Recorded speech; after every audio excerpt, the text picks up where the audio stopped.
Madam President of the Law Society of Kenya. All protocols observed. I know it's lunch hour, but I'll be very brief.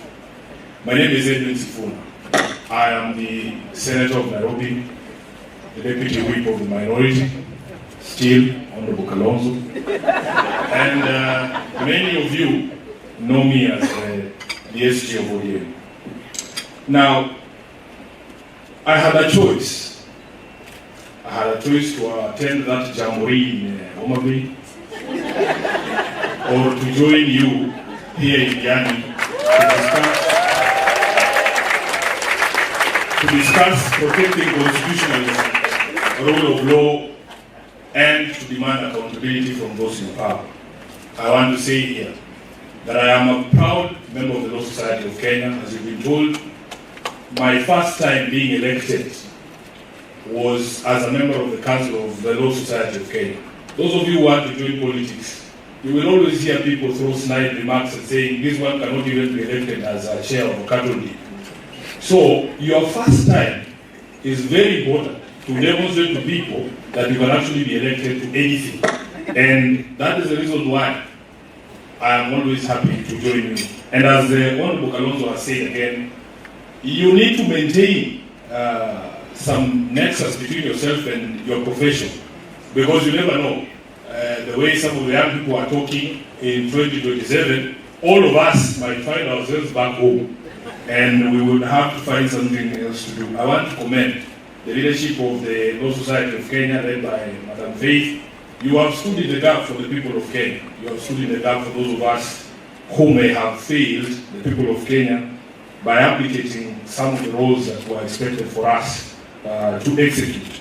So, for standing for the rule of law, the Constitution, all of those things, and for defending the rights of Kenyans, we salute you, not just as the President, but the entire society led by our Council.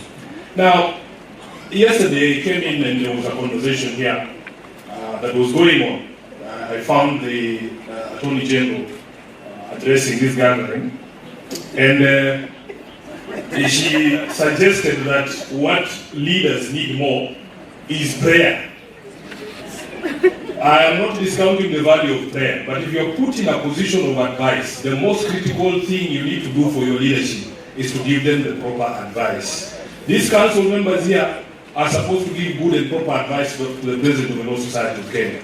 The Attorney General is supposed to give proper advice to the President. And the murmurs you are hearing in the hall is because many of us at the back there were shouting, you are preaching to the choir. The people who need that advice are not these lawyers. We know what the law is. We know what anticipatory bail means. The person you are supposed to be speaking to is your boss, because he's the one who doesn't know what anticipatory bail means. So, I hope she understands. She understands the concern that we have as a people, as lawyers, with everything that has been done by this administration to claw back on the freedoms and gains of the people. She spoke about anticipatory bail. She even tried to suggest, I don't know which era her mind slips to, that there were some, offenses that were not bailable. That is something we left back many years ago. And I hope she would also address herself to this thing of Kamata Fridays and pre-trial detention applications by the Office of the Director of Public Prosecution here, which is being used by the Director of Public Prosecution. My understanding of your role, I think it is Article 157, that in the execution of your duties under the Constitution, you must have regard to two things: the public interest in the administration of justice and the need to prevent and or avoid abuse of the legal process. Now, when you sit in your office approving these charge sheets that are being manufactured in the police stations, do you ever lend your mind to your responsibility to us as the people who are being charged with some of these offenses that Honorable Kalonzo has spoken about? The Office of the Director of Public Prosecutions, and I will say this without blinking, is a weak link in the fight against abuse of power in this country. You have a responsibility when you are approving that charge sheet to remember that it is you to prevent abuse of power and process. in this country. So we are here to call you out as well and tell you we are not very happy. The Chief Justice of this Republic gave us a history of these rights. You know, people always forget that everything that has been put in the Constitution is drawn out of the experience of Kenyans with previous regimes. There is an experience which, in fact, I always refer people to the CARC report. You will understand the why. Why are these things framed in the manner that they are framed in the current Constitution? So, I always go back. If you want to understand the frame of mind of Kenyans, why they say the DPP needs to also prevent abuse of process. Because there was a prosecutor called Bernard Chunga. Everybody remembers Bernard Chunga. Maybe the younger ones might not remember. Yeah. So, there is a historical context to some of these things. And the CJ took us through that history.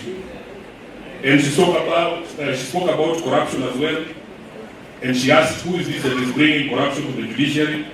We in Parliament have also been accused that we are rent seekers, that we go to ask people for money. I want the president to tell this country, who are these people who go and ask his cabinet secretaries for money? They are his cabinet secretaries. Who are these people that ask governors for money? Let them tell us. Let them tell us. To make blanket accusations, and I want to say this. You see, personally like Sifuna, I had taken a public position on Gachagua way prior to the impeachment. Are you telling me you paid me to do something I already wanted to do?